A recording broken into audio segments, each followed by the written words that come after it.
and the kill.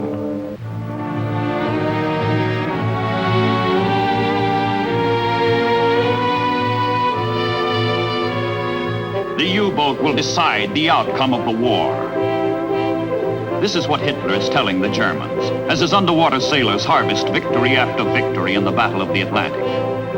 The realities support him in mid-1943.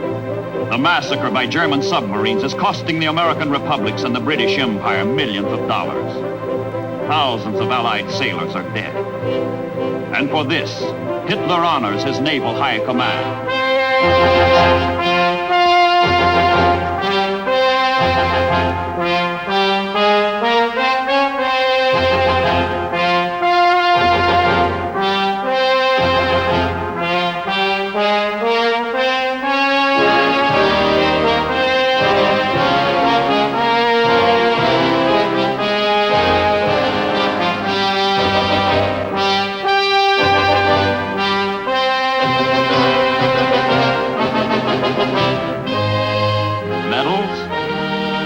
And more medals. Glory to the Führer. Glory to the Third Reich. Glory to the victors. Hitler presses his propaganda machine to the ultimate, squeezing each drop of triumph out of each victory. Every German is told his submarines threaten the entire Allied war effort with collapse. Germany rejoices in the news that if the United States and Great Britain continue losing at sea, they will be defeated everywhere.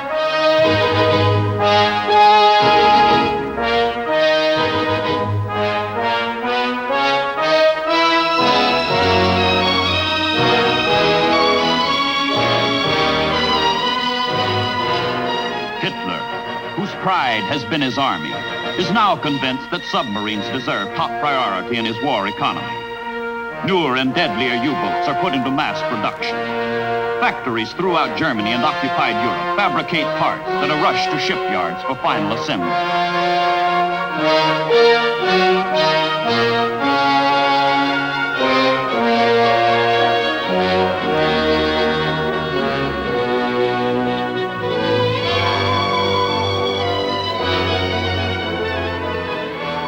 But as the Nazis turn out newer and more murderous models, the doom of the submarine is being sealed by the Allies.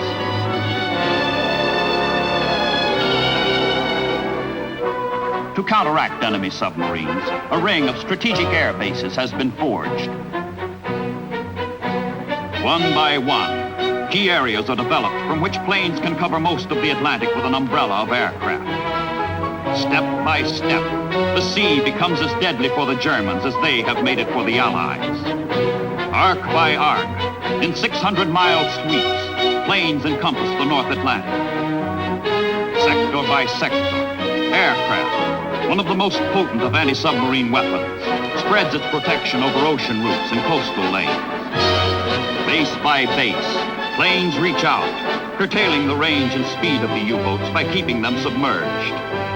Area by area, protection grows as the mere presence of aircraft overhead discourages attacks on convoys, breaking the morale of U-boat crews.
There is still a center ocean gap, the Black Pit, left uncovered by land-based planes. U-boat paradise.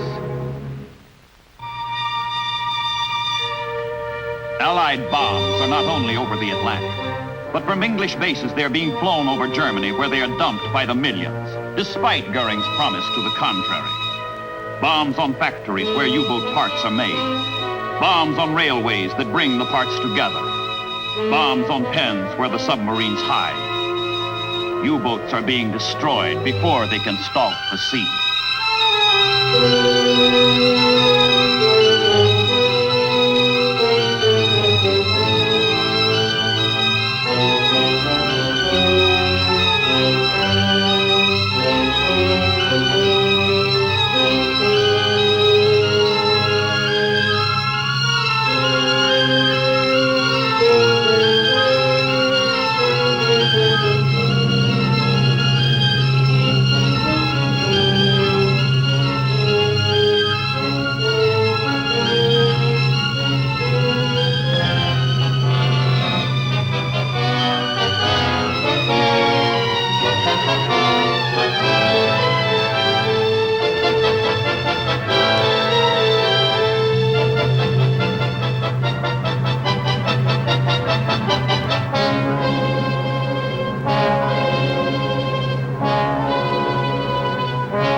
And in the United States, shipyards work around the clock to supply part of the answer to the challenge of the mid-ocean Black Pit, where U-boats still roam unmolested.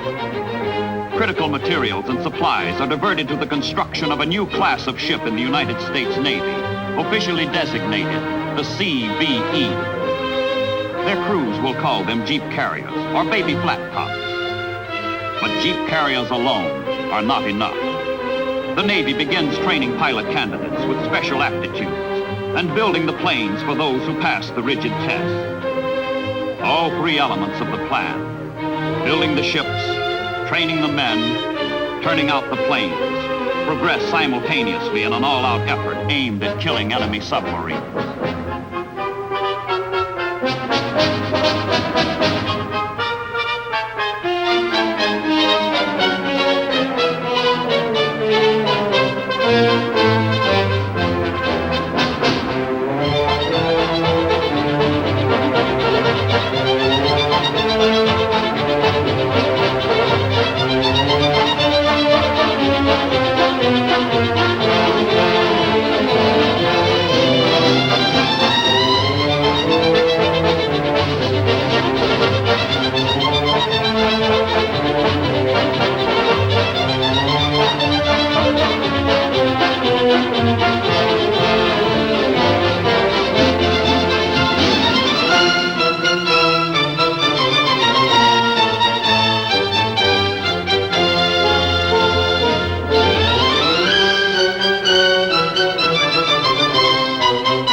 Old Great Lakes steamers have been converted into seagoing schools, where pilots learn to negotiate tiny, unstable flight decks.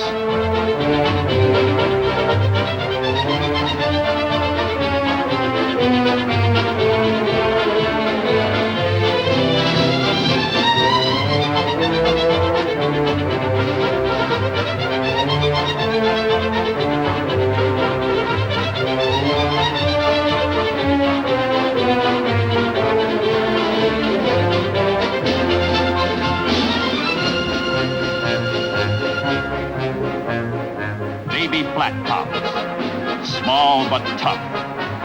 A new dimension in convoy protection has been added.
Umbrella with them, cargo and troop ships can safely sail across the fatal mid-ocean gap, soon to be U-boat hell. No enemy submarine can surface anywhere in the Atlantic, from the Arctic to the Antarctic, without fear of destruction. The Allies forced the sea lanes open for the liberation of Europe, for ultimate victory.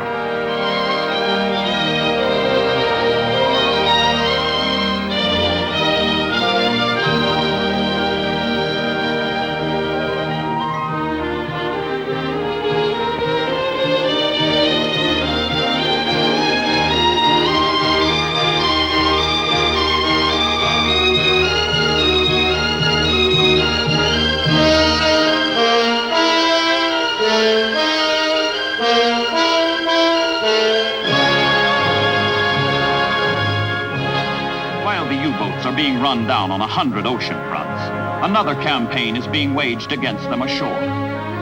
The 10th Fleet, which has no ships and will never put to sea, is the directing mind of anti-submarine warfare. Its function is to coordinate all intelligence, ships, and devices used against enemy submarines, and devise the best possible protection for Allied shipping. It replaces haphazard methods with a unified assault against the U-boats.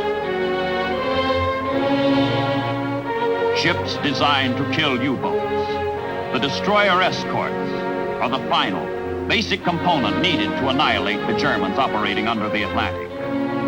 The ships and the gallant sailors who manned them.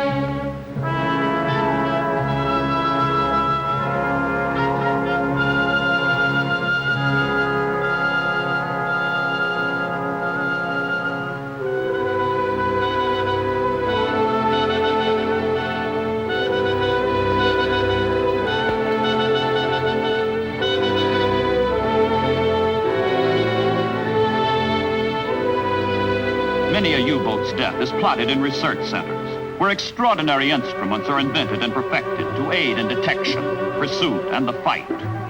Instruments that link ship to ship, ship to plane, plane to plane, in unified hunter-killer groups.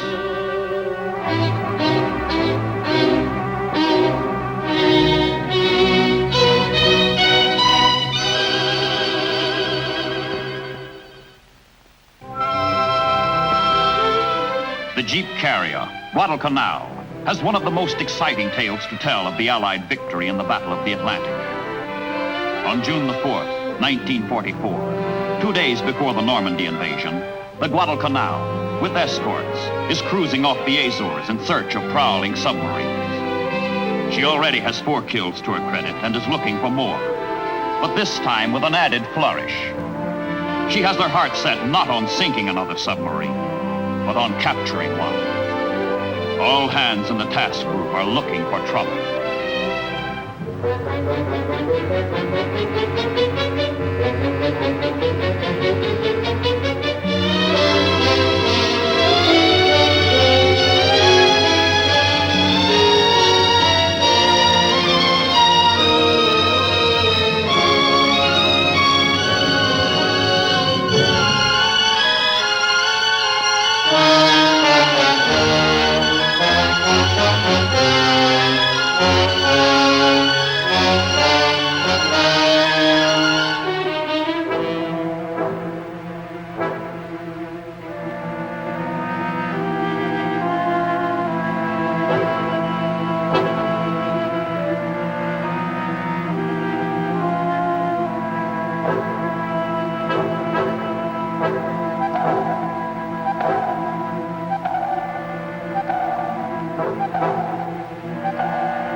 Then it comes. Submarine contact. Out goes the word. We are starting attack.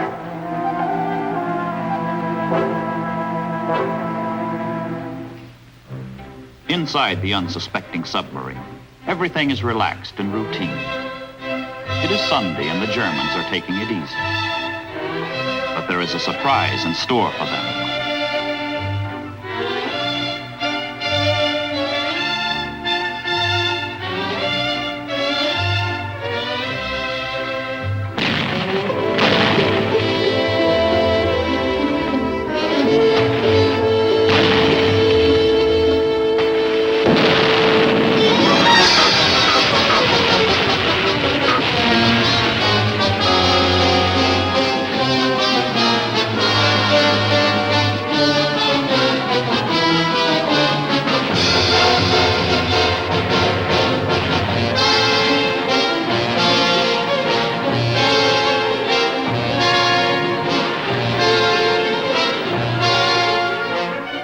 Planes from the Guadalcanal spot the German and report to the ships below their target is changing course.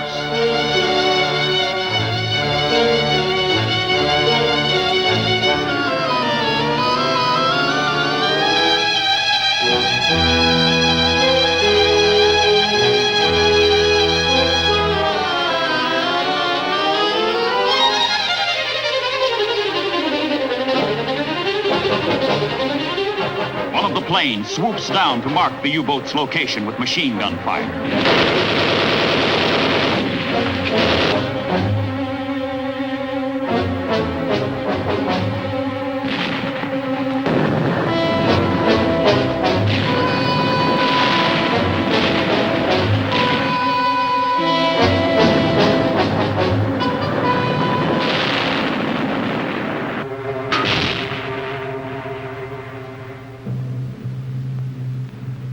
Deeper, deeper, deeper goes the sub.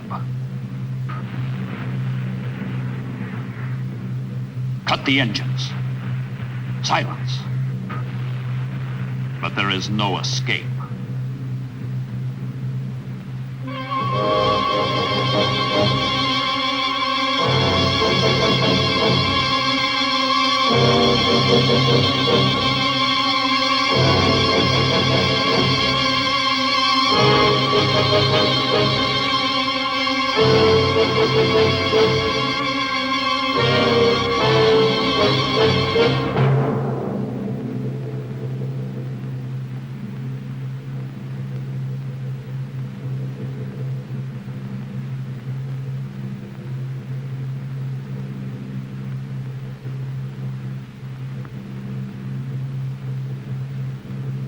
A fatal wound. The sub must die below or fight it out on the surface.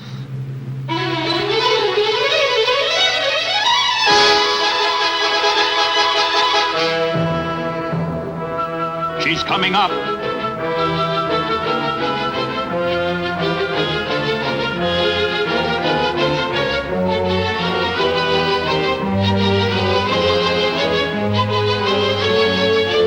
Small caliber guns take the submarine under fire to keep her crew from using their deck gun and force them to abandon their boat.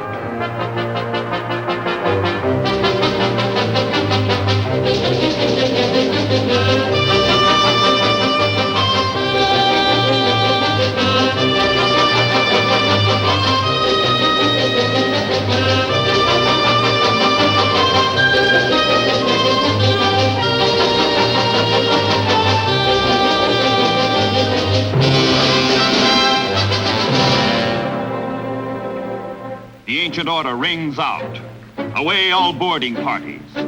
Not since the War of 1812 has a ship of the United States Navy captured an enemy man of war on the high seas.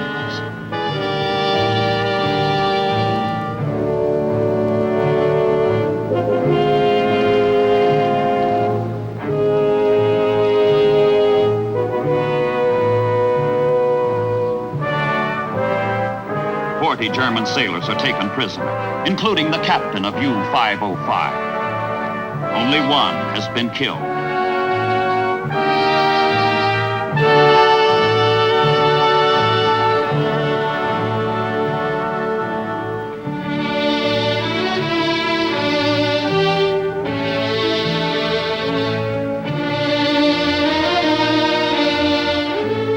The Guadalcanal brings her prize, defeated and helpless, alongside for towing back to Bermuda.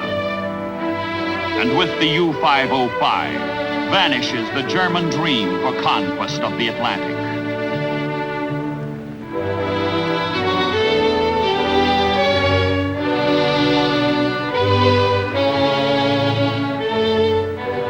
Before Germany's unconditional surrender, 866 Axis submarines lie dead on the ocean floor.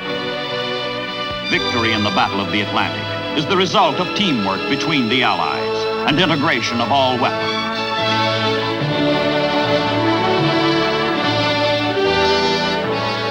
The Germans surrender.